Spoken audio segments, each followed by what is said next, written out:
Good morning. Let's try that again. Good morning. Yay!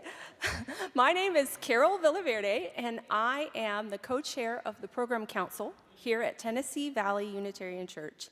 And on behalf of the board and the Program Council, it is my honor to welcome you here. Wherever you are from and wherever you are on your journey, you are welcome here. Let's take a moment to wave to our friends that are joining us online this morning. Okay, all right.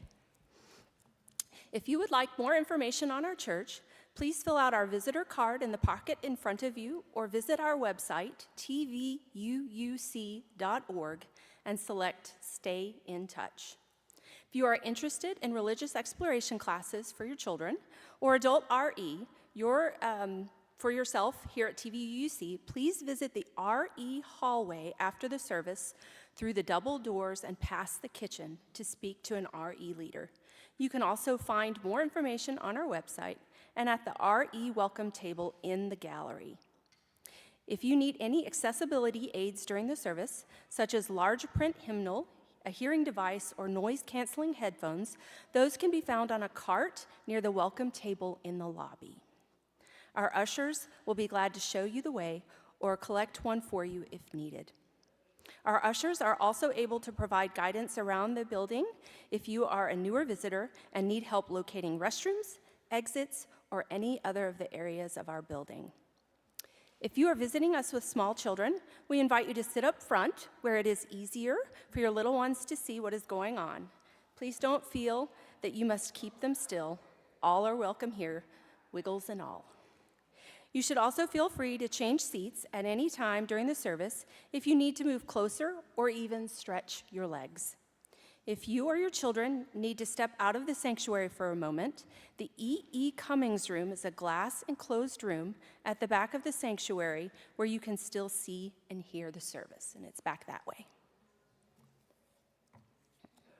We have a few announcements this morning. Join the Right Relations team next Sunday after the service for fourth Sunday listening circles. Through mindful dialogue and deep listening, we will explore perspectives about the painful event that took place on July 27th, 2008, and reflect on how our shared experiences relate to right relations and beloved community. The Strategic Planning Committee invites all congregants to complete the online visioning questionnaire sent by email and posted to the Members and Friends Facebook page. This is the final week to participate. Thank you for helping shape TVUUC's vision for the future.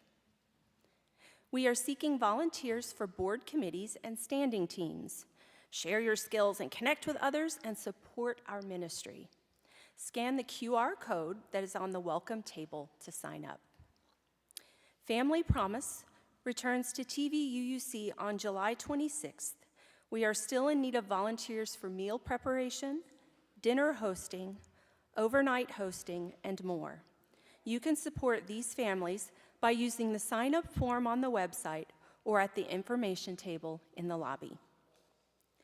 Support Lonsdale Elementary and TVUUC youth through our annual school supply collection.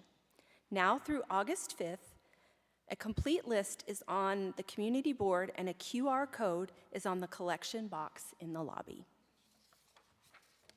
For more information on these announcements and more, please refer to the newsletter, calendar, and other forms of communication from TVUUC.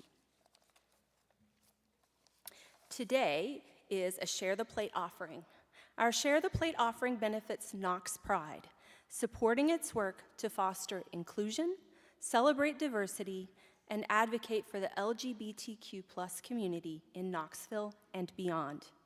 Ways to give are listed in the order of service, including a QR code that will take you directly to the giving page. If you are watching online, click the blue Give button on your screen.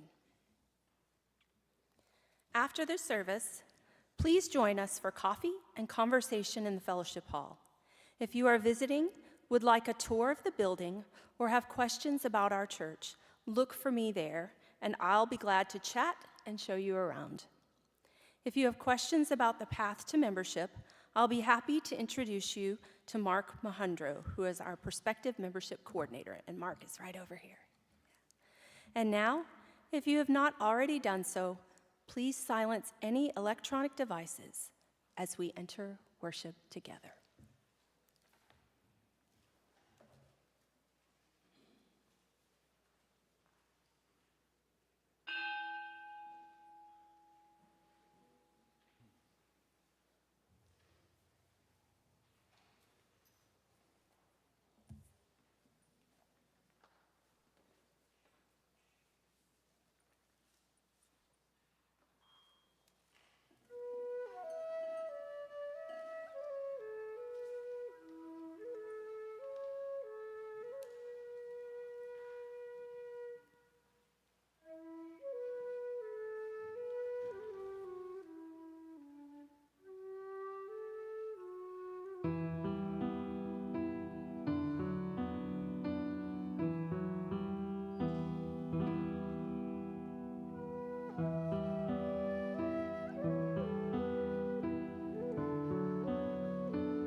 Good morning. My name is Jennifer Fowler, and my pronouns are she and her. Say good morning to everybody watching online here this morning as well. Someone once said, a friend is someone you can feel safe with, but safe doesn't necessarily mean comfortable.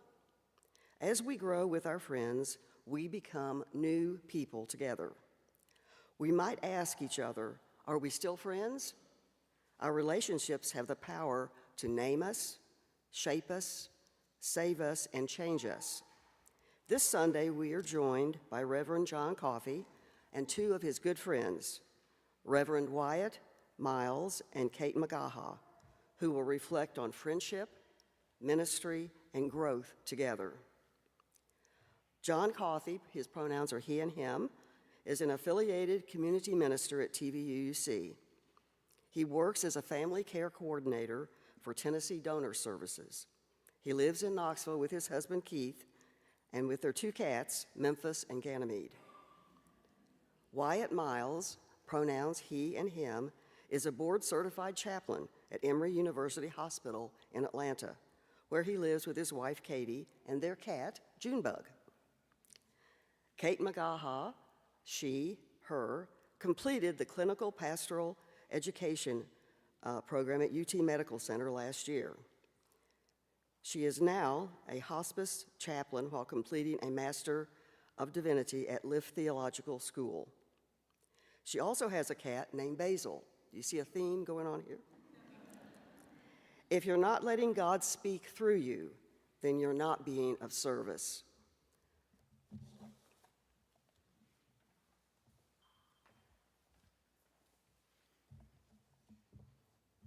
So thank you, Jennifer, for that introduction. I am blessed to have 2 of my really good friends here with me for this service today. Wyatt and I have been friends for nearly 20 years now, and Kat and I have been friends for, what, about 5, 6, 7, 8, I don't know. And those numbers didn't seem so big until a few weeks ago I was leading or chaperoning a D&D group for our youth here at the church, and I'm sitting there minding my own business while they're going about their game, and one of the players introduced their player, and they said, "Oh, this guy, he's been through a lot, and he's had a lot going on in his life. He's seen some things. He's just really down on his luck, and he's probably going through a midlife crisis. I'd say he's probably like in his early to mid-30s." So I guess it's only fitting that in the midst of my impending midlife crisis, I find myself reflecting on the possibility of some of the most important friendships I have in my life, and in this case, one of the oldest. In this morning's service, one of the texts we're using is a modern English version of a poem by the poet Rumi, interpreted by American poet Coleman Barks. Before I share our piece for our opening words, I want to practice a little bit of cultural humility and acknowledge a common valid critique of Barks' work. He translated Rumi by systematically removing much of the specific Persian heritage and deeply rooted Islamic theology from the text to make it palatable to a Western secular audience. At the same time, in his version of a poem called Childhood Friends, Barks captures a human truth that speaks directly to us today. He writes of 2 childhood friends who shared secrets while lying on their pillows at night, who meet again years later after life has broken them both open. Rumi writes, "Keep looking at the bandaged place. That's where the light enters you."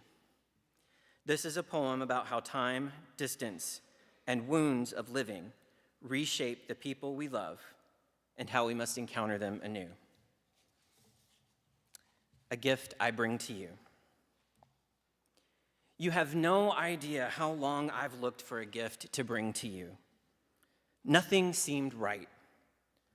What's the point of bringing gold to a gold mine or water to the ocean? Everything I came up with was like taking spices to the spice factory.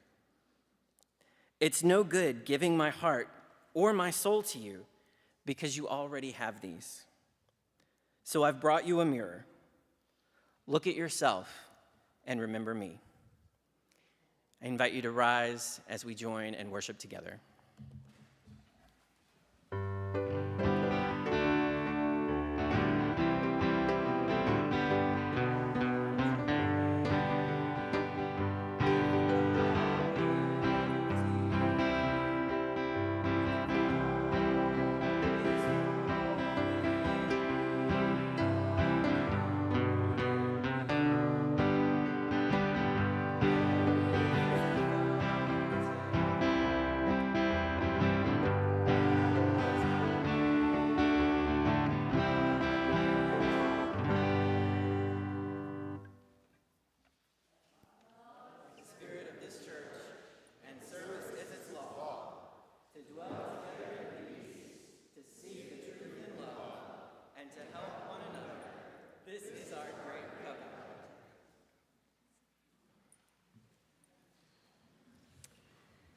Good morning, everyone.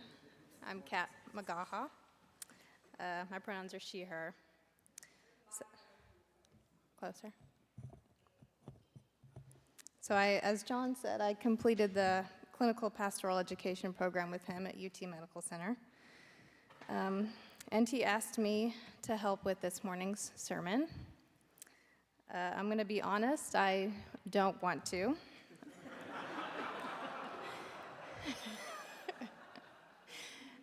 So I'm really afraid of public speaking, but I found I have to do things that are hard if I want to grow and learn. So that's why I'm here.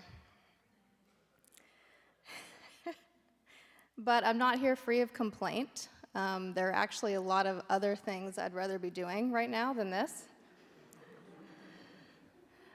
Some obvious things like laying on the beach or petting my cat or dancing. There are some also less obvious things that I hate doing that I'd rather be doing right now. So I personally hate weed eating,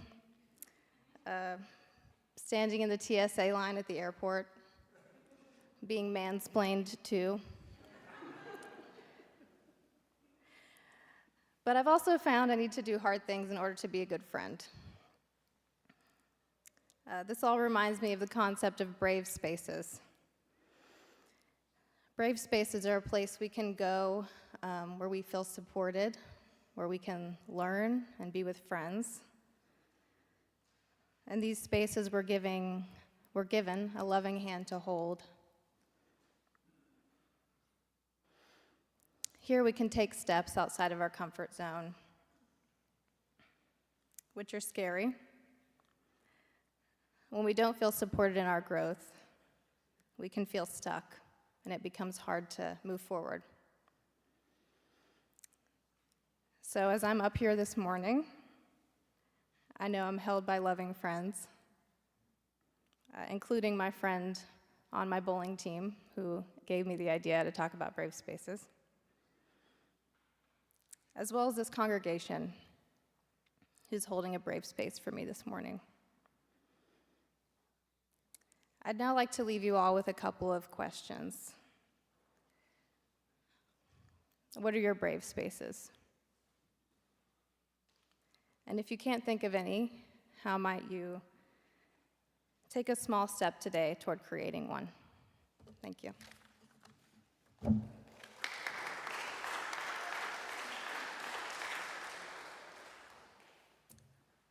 Please rise in body or spirit. And for hymn number 347 in the gray hymnal, Gather the Spirit.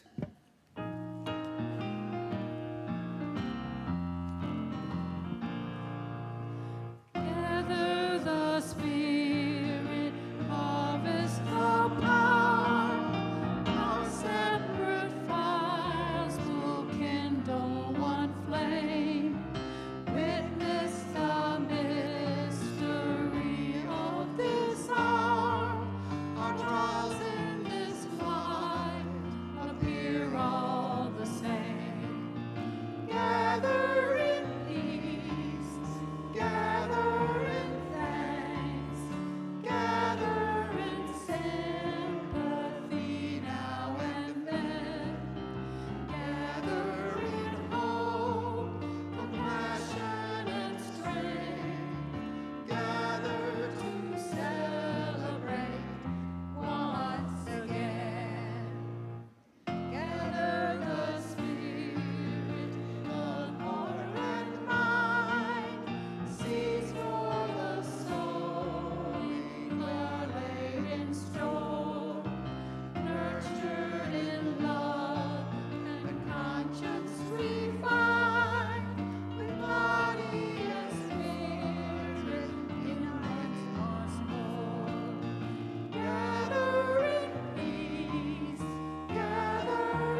Good morning and welcome to everyone here in the church and to everyone joining us via the live stream.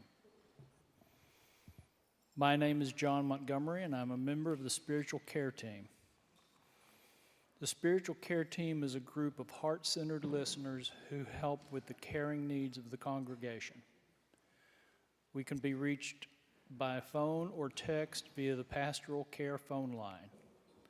That number is listed on the back page of your order of service, where you can also find a list of the services we offer.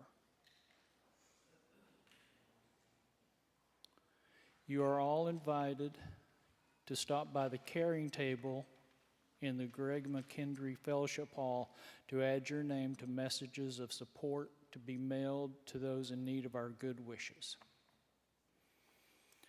Linda Gass is thrilled to share the news that she is a new great-grandma.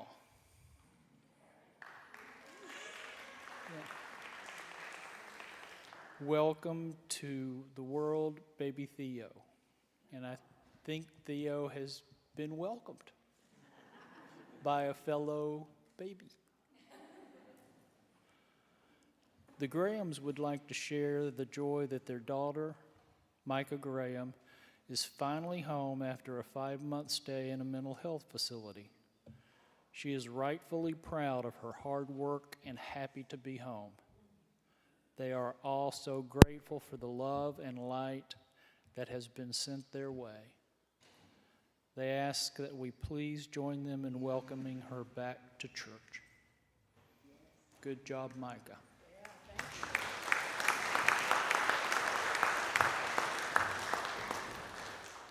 And this morning we send a heartfelt support to Ted Jones and family who gathered yesterday in the Memorial Garden for a short ceremony commemorating Lou Jones, Ted's wife of 50 years. As Ted wrote in her obituary, her loving heart will remain in the memories of all who knew her.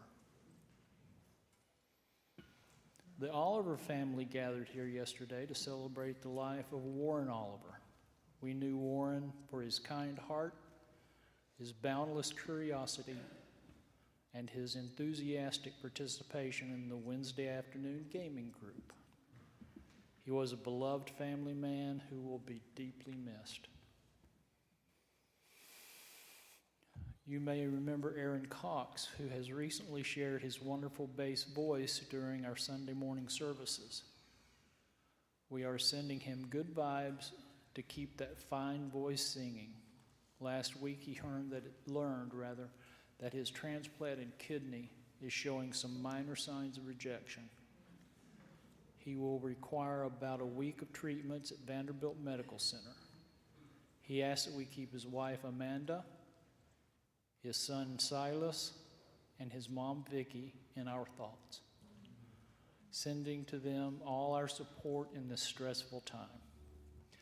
Also, in the midst of all this, we wish Silas the absolute happiest of 13th birthdays today. Let's hear it for 13 birthdays.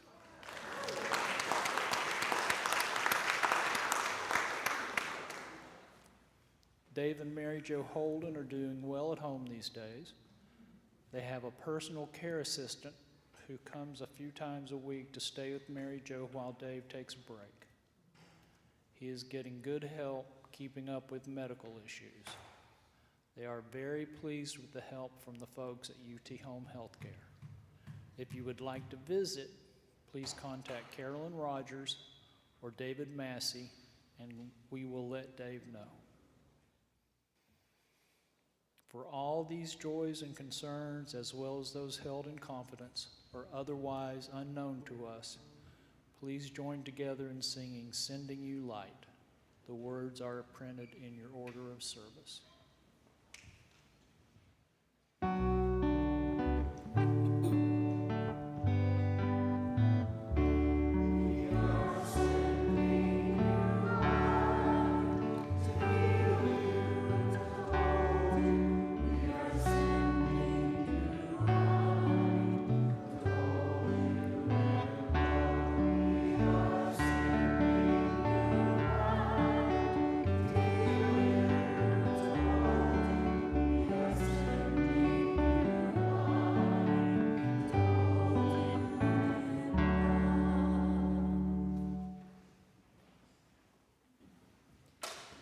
now is the time in our service for our offering. As shared earlier this morning, our offering will be split with Knox Pride. And I wanted to add a little bit of buffer in here because this next song is a little bit of a change in pace from Sending You Light. So I hope you enjoy it.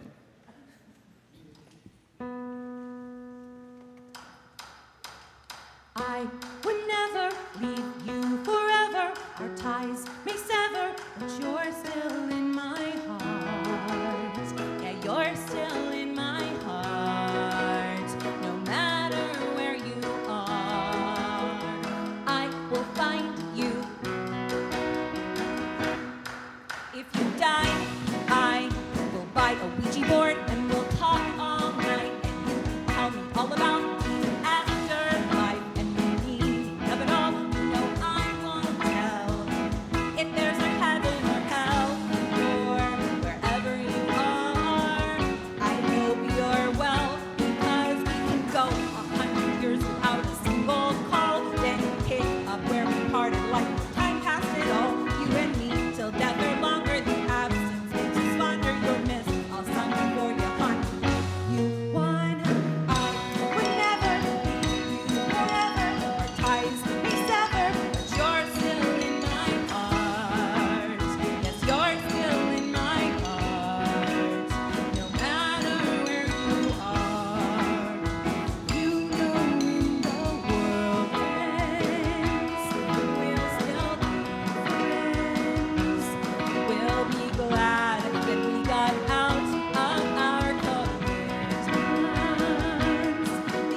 dependable distraction. Hold hands in the destruction till the zombies come. If you're bit, I'll get bit too and ignore your pleas to kill you, cause I can't bring myself to. And we'll walk real slow around the shopping mall and we'll snub the other zombies cause they're not like us at all. That's all. Anyway, all that to say, I would never leave you forever. I would never leave you forever. I would never leave you forever. Our ties may sever, but you're still in my heart. Yes, you're still in my heart. I would never leave you forever. Our ties may sever, but you're still in my heart. Yes, you're still in my heart. No matter where you are, I will find you.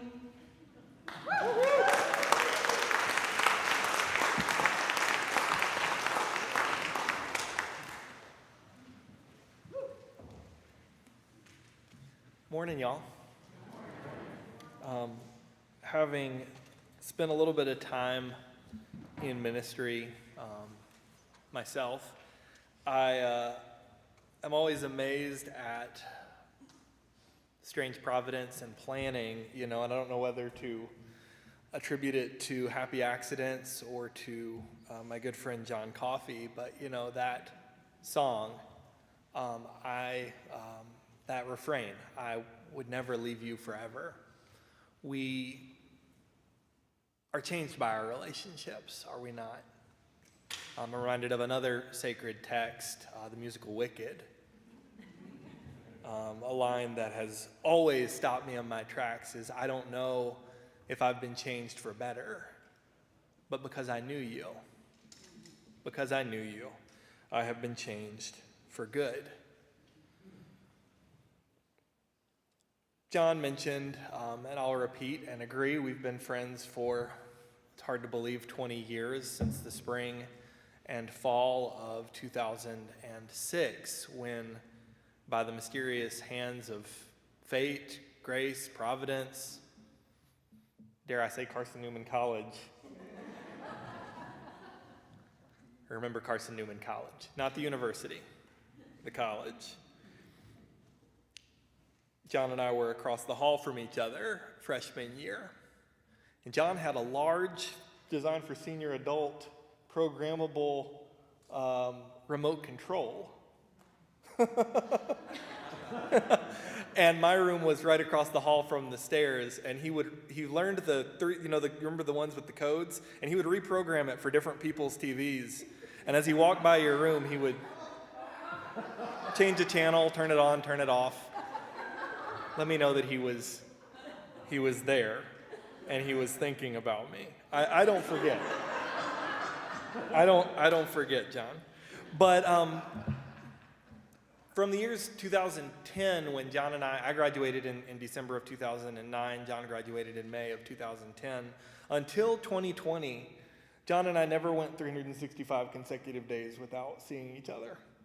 And I remember in 2013, when I went to go visit Jon and his new boyfriend, Keith, in Lawrence, Kansas, and got the opportunity to spend a week with them and spend a little bit of time with Keith. And about 30 minutes into my being in their apartment, Keith looked at me and said, "God, there's two of you."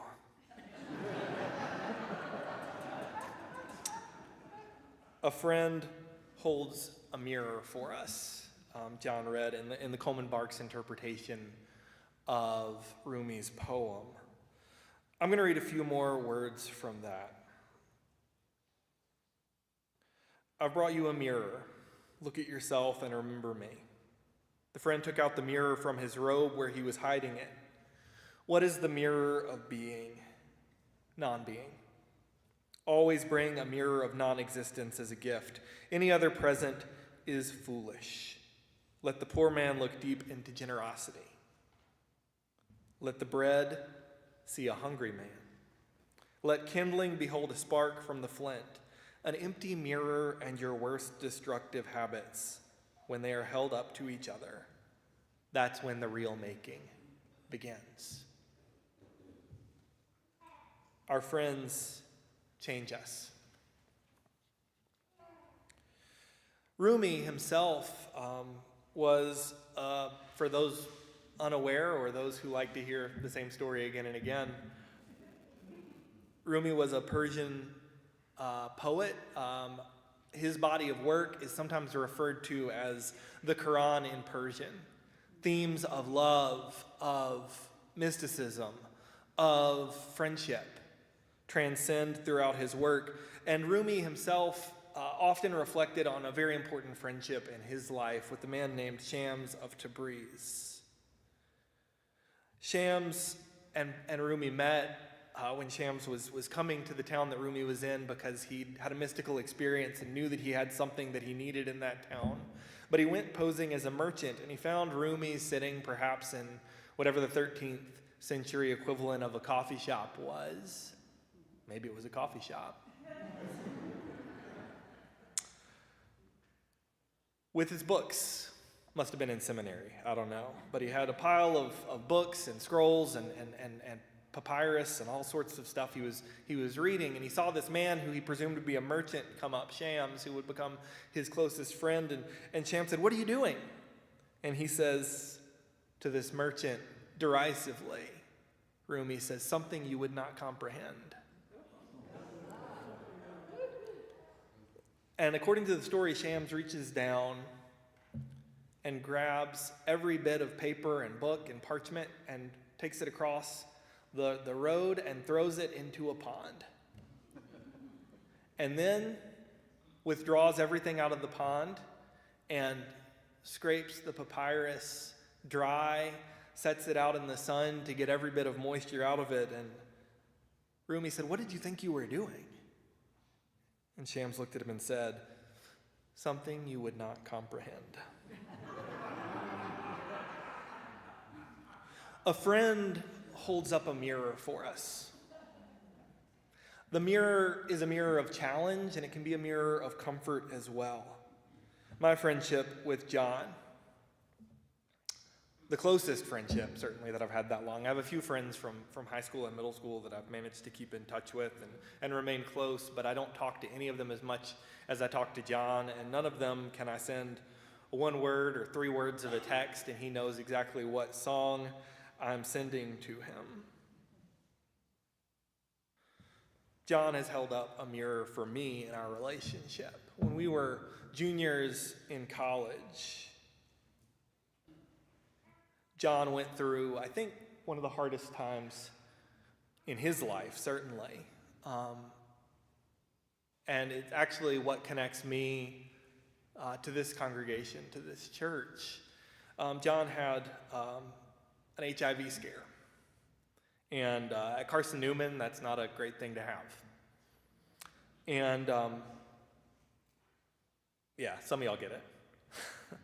For a few months, he didn't tell me about it. We were in a season where we weren't talking as much. We tried to live together, and sometimes you don't want to live together with your best friend.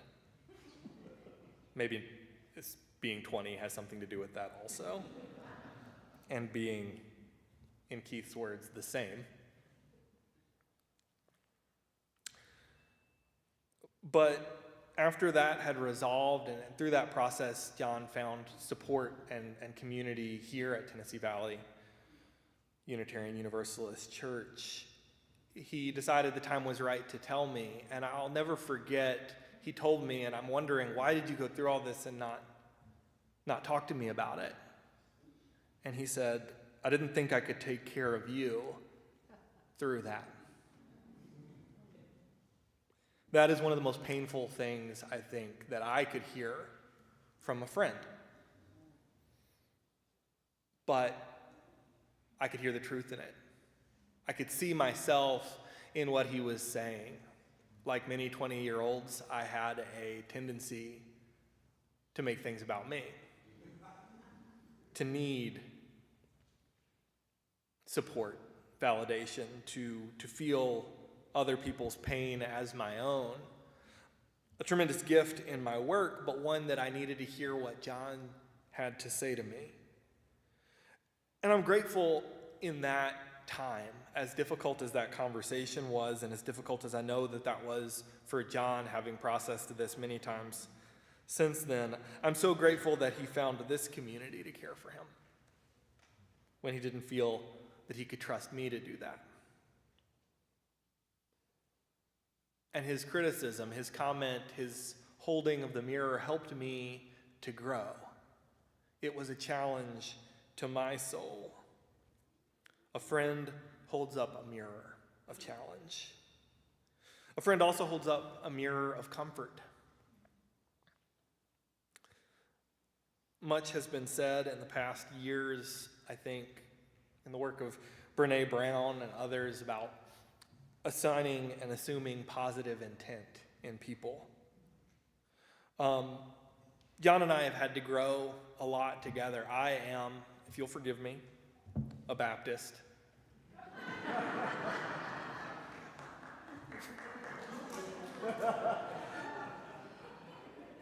And I grew up Southern Baptist-ish. Without quite all the connotations that probably has for some of us. I sometimes introduce myself to patients in the hospital, and if they ask me my faith tradition and they insist on an answer, I say, I'm a cooperative Baptist, if you can imagine such a thing. But I was pastoring a church that was not affirming. And when Jon and Keith got married, I was not brave, and I did not come to my best friend's wedding, my best man's wedding. And we had another friend that took that a lot more personally than Jon did. And Jon and I had a conversation about that, because I was like, I need to make sure I need to clear the air. And Jon told me in the course of that conversation, I know that whatever you do, you love me. And that your love informs whatever you do for me. And it's interesting because as I've learned through transitioning from congregational ministry into chaplaincy about some psychological development theories, I've been drawn to the theories of Carl Rogers, who taught that we need in relationships that lead to our growth 3 things: congruence, which is to say genuineness, empathy, and unconditional positive regard, which is a better word than love. Unconditional positive regard means I can't say I love you, but I don't have to like you. It means whatever you do, I like you. I'm going to hold you in high esteem. And it turns out that because my friend knew that I loved him, and because he communicated that knowledge to me, I was able to grow. And so I've come by the mysterious and strange and secret pathways of life, from being perhaps too cowardly to attend a wedding, to reading at an ordination service right here a few years ago, to proclaiming, perhaps, at a Unitarian Universalist worship service in the year 2026. Friendship is slow growth. Relationships lead to slow growth. They bring us into, as Kat so beautifully reminded us, not necessarily a safe space, as a brave space where we are safe. It gives us the courage to be, which for those of us who are human, means the courage to become, which means the courage to change our minds. The world needs more of this. And now, because I am a Baptist, if you'll permit me, a very short reading from the New Testament. From Jesus' own half-brother, according to tradition, James. I wonder sometimes what the relationship between Jesus and his brother James might have been. Perhaps James was the one that brought Mary to try to get Jesus to, hey, pipe down on all this stuff. You're going to get yourself in trouble. But ultimately, James winds up, according to Christian tradition, as one of the first martyrs of the church. After the New Testament, all the books are written. And he wrote a letter included in the New Testament, spurned by Martin Luther. And in the midst of this, he said,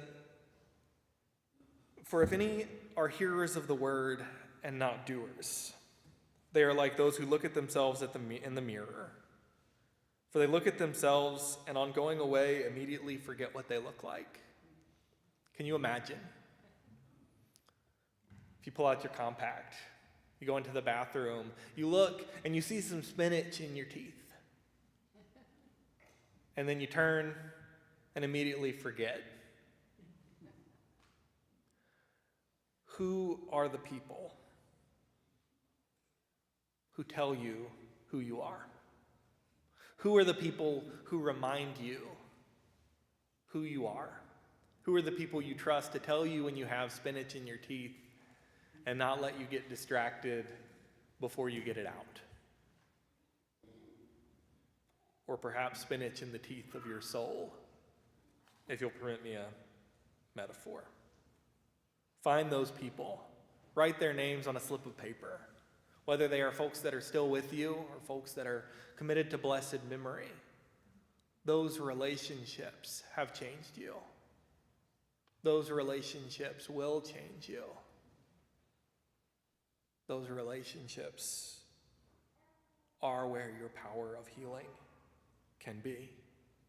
And may we all be that for each other as we gather in this place and places like this. Amen.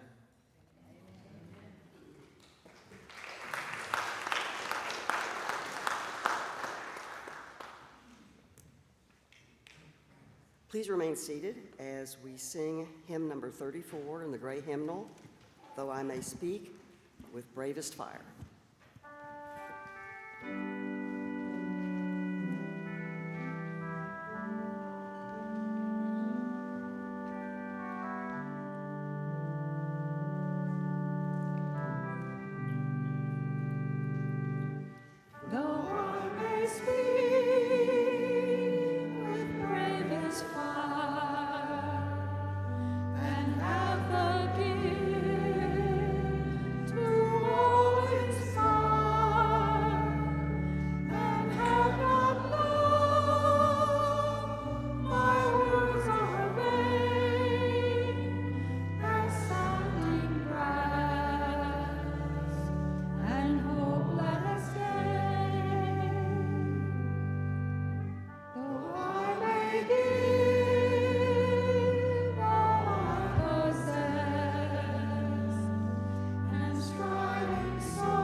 The Unitarian Universalist Reverend Bill Schultz once started a sermon by saying that there was a teacher in his youth who gave him some advice about preaching sermons.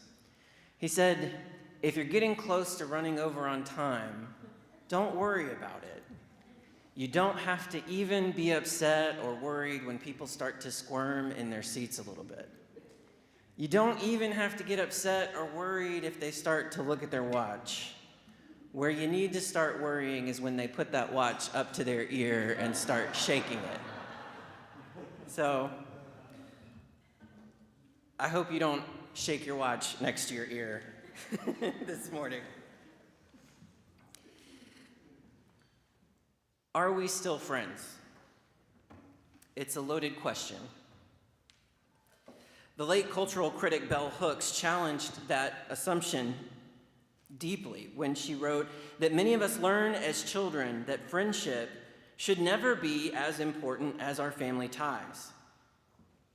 However, friendship is the place in which a great majority of us have our first glimpse of redemptive love and caring community.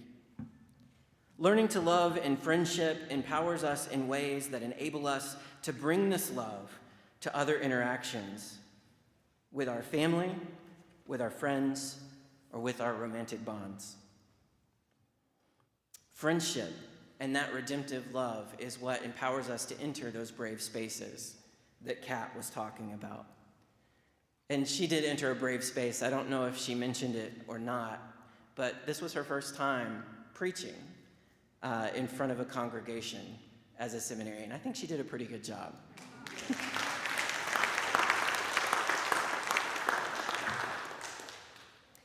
If friendships are where we learn redemptive love, then it has to be a place that is safe. But as we said in our service description today, safe does not necessarily mean comfortable. The best relationships are the ones in which we grow and are allowed to grow. 10 years ago, I stood in this pulpit as a seminarian, as a student in this congregation, and preached a sermon about my journey and the role this community played in my path to becoming a Unitarian Universalist minister. As somebody who had also grown up Southern Baptist, there was a time in my life where I was in the darkest of dark places. And a community who I had been told to stay away from my whole life because they were not a church. They were not godly people. This community was one of the best examples of church, filled with some of the most godly people I had ever encountered in my life. In college, I was going through a profound personal shift, and I didn't include Wyatt in what I was experiencing. I ended up trusting others instead of him, and it begged the question, whispered in the dark, are we still friends? Years later, when I got married and Wyatt was not my best man at my wedding because of complicated social pressures, we had a conversation in which we hashed it out. Are we still friends? The answer is yes. When I finally reached my ordination and reached out to ask Wyatt to do a reading for the service, the vulnerability of the ask begged the question, are we still friends? And today, standing here in this sanctuary, reflecting on 20 years of knowing one another, the question returns, are we still friends? We have to ask it because, see, one of the downsides of being in the pulpit is that you can't see what the people on stage are doing behind you. So I have no idea what he just did.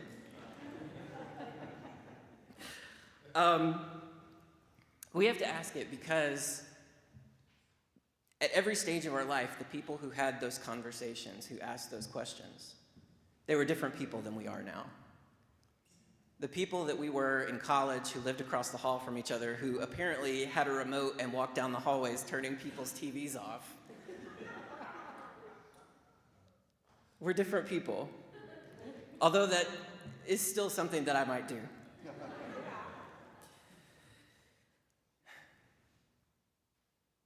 Wyatt doesn't know this, but I also included the quote from the sacred text, Wicked. Who can say if I've been changed for the better? But because I knew you, I have been changed for good. In mine and Wyatt's relationship, like in all close friendships, we grow and we change. Our relationships themselves alter one another.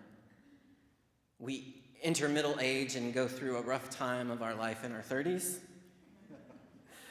The lives we live give us new insights into who we are. We encounter terrible tragedies, unspeakable joys, and they force us to grow into different versions of ourselves. If we're lucky, those versions are better, wiser, more tender, better looking. But sometimes people become jaded or cold or closed off by the weight of the world. And if that's happened to you, if there are doors that have been closed for you, my hope is that out of today's service, you glean insight. I want to remind you that sitting here this morning, you are held by people who care about you. A few moments ago, Wyatt told a story from his perspective, a story of growth, of looking back and realizing that he wasn't always able to be the friend I needed him to be at the time. He mentioned that back then I told him something he desperately needed to hear. But I listened back on that story, and I see someone who said something to his best friend that was kind of cruel and insensitive. Wyatt was worried about making it all about him. I had kind of made it all about me. If I'm being completely honest, it may be that a past version of myself told a past version of Wyatt something he needed to hear, but I was just as young and just as hurt as he was. It is entirely possible that the thing I said to him was exactly the wrong thing I should have said. But because we both went through that time together, we changed. Sometimes those changes happen in small, microscopic ways, but we change slowly and gradually. And sometimes we find ourselves standing in a pulpit together 20 years later. Kat, Wyatt, and I, we all work in healthcare. Whether we encounter someone going through a profound health crisis, a sudden loss, or a terrifying medical scare, a question we get asked often is, why is this happening? If a person is a believer in the divine, they might say, why is God doing this to me? Or why is God allowing this to happen? For me, in my theological worldview, I've come to believe that meaning is not something inherent to the universe. We often get trapped in a framework of predestination, that everything happens for a reason. But if we believe that the good things happen, that when good things happen, the universe or God is rewarding us, the flip side of that is that when bad things happen, we feel like we're being punished or there's something wrong with us. A rigid belief in predestination of events inevitably leads to a rigid predestination of the ways that we encounter other people. Which is to say that if we assume that things happen for a reason, or we assume that things are the way they are just because that's the way they were meant to be, not only do we miss the opportunity to grow and change, we rob ourselves of the agency that we have to be able to make meaning, to be able to change the situation. Over the past 20 years, if I had clung to the idea that people do not change, or that they cannot change, or that our past hurts happen for some unalterable reason, I would not have the friendship I have today with Wyatt. I would have stripped myself of the ability to mold, shape, and repair that relationship over the past 2 decades.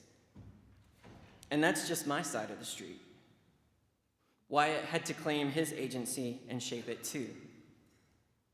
To answer the question, are we still friends, is an act of creation. It's an act of agency. It's an act of meaning-making. And it is up to those asking the question to give the answer. I saw this truth vividly in my marriage. Early on in my relationship with Keith, it became clear that I was going to have to move to Knoxville for seminary. And when that realization happened, I found myself kind of spiraling. Because I felt like once the decision was made to go to Knoxville, I was plagued by the preconceived notions that there is this one, this soulmate, this person who is meant for us. And if Keith wasn't going to come to Knoxville with me, then that meant he wasn't the one. And I was terrified of losing him. But one day, while riding in the car, I gathered the courage to share my concerns with him. And he was silent for a moment, and then he looked at me and said, "We can't know whether or not it's the right thing to do to move to Knoxville. We might be together 20 years from now and still not know, but we can try." In that moment, we stopped looking for a cosmic script. We became meaning makers together. Today, Kat invited us into a brave space, reminding us of how our relationships can push us out of our comfort zones. This morning, whether it's in a friendship that you are trying to sustain, a grief you're carrying, a trial you're currently walking through, I want to challenge you. Feel empowered to go out into a world of pain and sorrow, a world that constantly cries out, "Why is this happening?" And know that you have the power to create the meaning to that answer, to create the meaning in the answer. We are not passive characters in a story already written. We are the meaning makers. And whether it's in our relationship to each other or our relationship to the world, when the question comes, are we still friends? The answer is up to us. May it be so.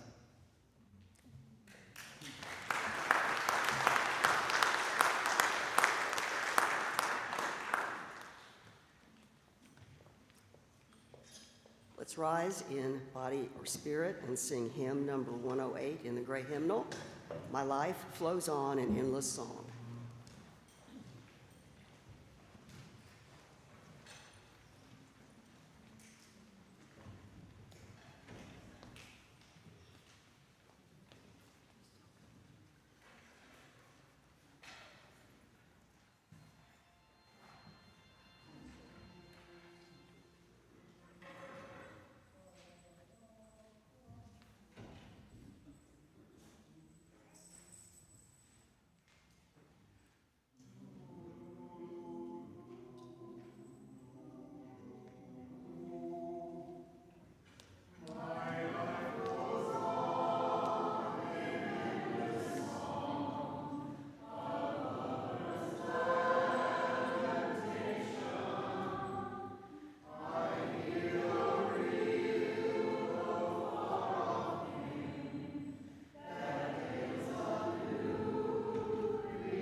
Our closing words come from a sacred text of mine, A Psalm for the Wild Built by Becky Chambers. If you haven't read this, it is a phenomenal book about vocation and calling and meaning making. And in this book, two of the characters are talking to each other. And they say, "Because we're different," Dex said. "We're different." "Are you?" the robot asked flatly. And here I thought things had changed. "You keep telling me how humans understand their place in things now." "We do," said Dex. "You don't. If you believe that, you're an animal, Dex. Sibling. You are not separate, you are not other, you're an animal. And animals have no purpose. Nothing has a purpose. The world simply is. If you want to do things that are meaningful to others, that's fine, that's good, so do I. But if I wanted to crawl into a cave and watch stalagmites for the remaining of my days, I would also be both good and fine. You keep asking why your work is not enough, and I don't know how to answer that. Because it is enough to exist in the world and simply marvel at it. You don't need to justify that or earn it. You're allowed to just live. And that is all most animals can do. So, even if you don't feel up to making meaning in your life today, just know that that's okay. It's enough to simply exist, to just be. But if you choose to make meaning, know that that is within your power, and we are powerful beings. May it be so.